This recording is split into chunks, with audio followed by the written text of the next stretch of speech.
네, 반갑습니다.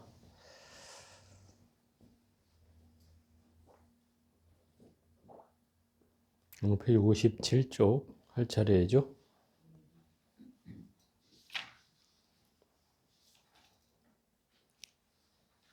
34.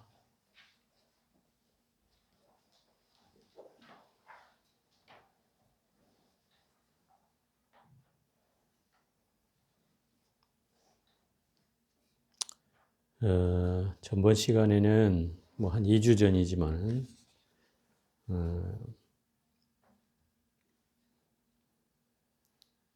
수행의 그 반복 가운데 교만심과 비굴함을 갖지 말라는 그런 내용이 주된 것이었고요.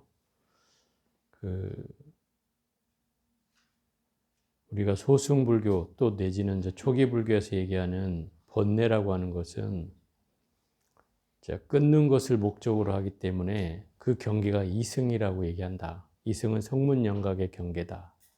왜 그게 성문영각의 경계냐?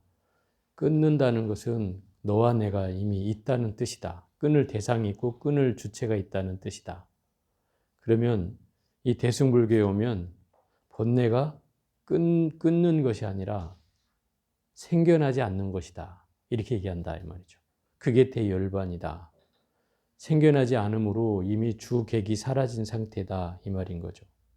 그래서 이게 대승과 소승의 차이라고 얘기를, 수행 방법의 차이라고 얘기를 했었습니다.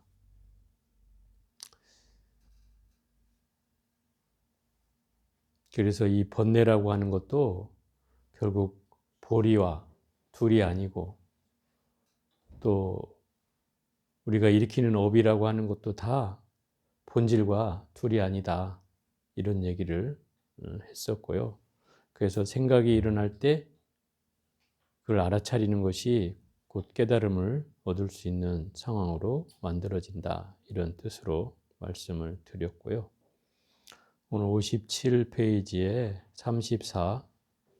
환인 줄 알면 곧 떠나는 것이니 더 이상 방편을 지을 게 없고 환을 떠나면 곧 깨친 것이니 다시 닦아 나가야 할 것이 없느니라. 이 대목은 지금 우리 현재 배우고 있는 원각경에서 나오는 대목이에요. 원각경 보현장의 삭국인데 이게 원각경 삭국이라고 할 수 있어요. 원각경 전체를 통틀어서 원각경 제일 삭국이가 뭐냐라고 하면 바로 이 대목을 떠올리죠. 이게 보현장에 나오는 삭국이에요. 환인 줄 알면 떠난다는 것은 이게 말하자면 이 환이라는 뜻은 이 세상에 존재하는 모든 것들이 다 실제하는 것 같지만 실제하는 게 아니고 다 꿈과 같고 이슬과 같고 물거품과 같고 이런 환과 같다 이 말인 거예요. 그럼 이 세상에 존재하는 건 실제로 존재하는 게 있다는 뜻이 없다는 뜻이에요. 없다는 거죠. 실상으로는. 우리가 현상으로는 다 존재하잖아요. 내 눈앞에 보여지고 내 손으로 만져지고 내 귀로 들리고 코로 냄새 맡아지고 혀로 맛보아지고 하기 때문에 우리는 늘 뭔가 현물감을 느끼기 때문에 있다라고 느끼겠죠. 그죠? 뭔가 내 손에 잡혀지고 뭐 꼬집으면 내 볼이 잡혀지고 하니까 당연히 뭔가 있다라고 생각되지만 그게 환이라는 거예요. 그게 환영이기 때문에 나한테 보여진다는 거죠. 실상으로는 존재하는 게 아니다. 이런 거죠. 그래서 이 경계를 깨달은 사람은 순식간에 내가 공부를 하지 않아도 환을 아는 것이 곧 환을 떠나게 되는 것이 되고 환을 알아도 지환증리잖아요. 환을 알기만 해도 환을 떠나는 것이 되고 또 환을 떠난다는 건 바로 깨달음을 얻는다는 것이다. 이것은 이제 원각경에서 얘기하는 그 핵심 구절인데 이 상근기에 있는 사람을 얘기하는 것이다. 이 말이에요. 예를 들어서 여러분이 내가 환인 줄 안다고 해서 환인 줄 안다고 해서 내가 깨달음을 얻었다고 얘기할 수 있느냐 이 말인 거예요. 그렇지는 않잖아요. 그죠? 여러분이 이 세상이 환인 줄 안다고 해서 내가 깨달음을 얻었다고 얘기할 수는 없다. 왜? 환인 줄은 알아도 결국 나는 그곳에서 늘 또 헤매이고 있기 때문에 이치로 생각한 거하고 내가 삶을 살면서 얻어지는 거하고는 또 다르지 않습니까? 그래서 결국은 이 내용은 상근기의 중생은 딱 보는 즉시 안다는 뜻이에요. 보는 즉시 저게 환이다 하고 알면 그게 바로 깨달음으로 이른다 이 말인 거죠. 이것은 이 경계는 그냥 일반적인 중생들이나 또는 근기가 낮은 중근기 하근기 중생한테는 뭔가 들어오지 않는 내용이지만 왜? 중근기 하근기를 열심히 닦아나가야 되기 때문에. 근데 여기는 닦을 필요도 없다 그냥 닦아나갈 것도 없는 거예요. 그러면 이미 닦여져 있는 거라고 봐야죠. 이미 닦여져 있어서 더 이상 닦을 게 없어요. 그 딱 깨달으면 그 자리가 바로 깨달음인 거예요. 그건 이제 상근기의 얘기다 이 말이에요.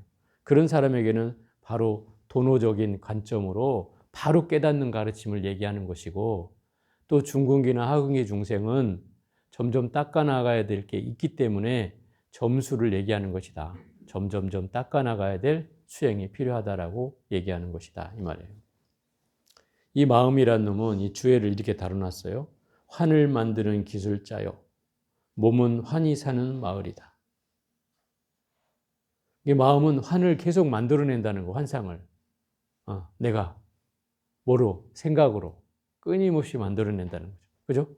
여러분은 실제 하지 않는데도 늘 생각으로 괴로움을 내 스스로 일으키기도 하고 그게 휘둘리기도 하지 않습니까?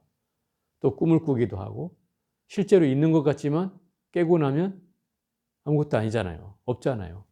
그런 것처럼 끊임없이 이 마음은 환을 만들어내는 기술자고 몸은 어때요? 그 바탕을 이루고 있으니 그 환이 사는 마을이 된다. 환을 일으키는 공간이니까 환의 마을이 되고, 또 세계는, 내 앞에 펼쳐진 세계는 환의 옷이 된다. 우리 세계를 보면서 분별하잖아요. 저 세상이 어떻느니, 저 색이 어떻느니, 그죠? 눈앞에 보여지는 세계에 대해서 끊임없이 분별을 일으키니 그 환의 옷이다. 뭔가 분별을 일으키는 치장이 된다 이 말인 거죠. 또 이름과 형상은 환의 밥이다. 누구 아무개가 어쩌대, 누구 어쨌대 하고 그 이름이 떠올려지면 우리는 또 분별심을 그렇게 일으키죠. 그죠? 쉽게 일으키잖아요. 누구는 어쩌고, 저 사람은 어쩌고, 저런 모습을 가진 사람은 어떻고, 뭐 이런 우리는 분별심이 있다 이 말이죠. 이게 우리가 가지고 있는 특징이에요. 그런데 그건 결국 분별심을 일으키는 재료가 될 뿐이다 이 말이죠. 밥이라는 건 그 재료가 된다는 거예요.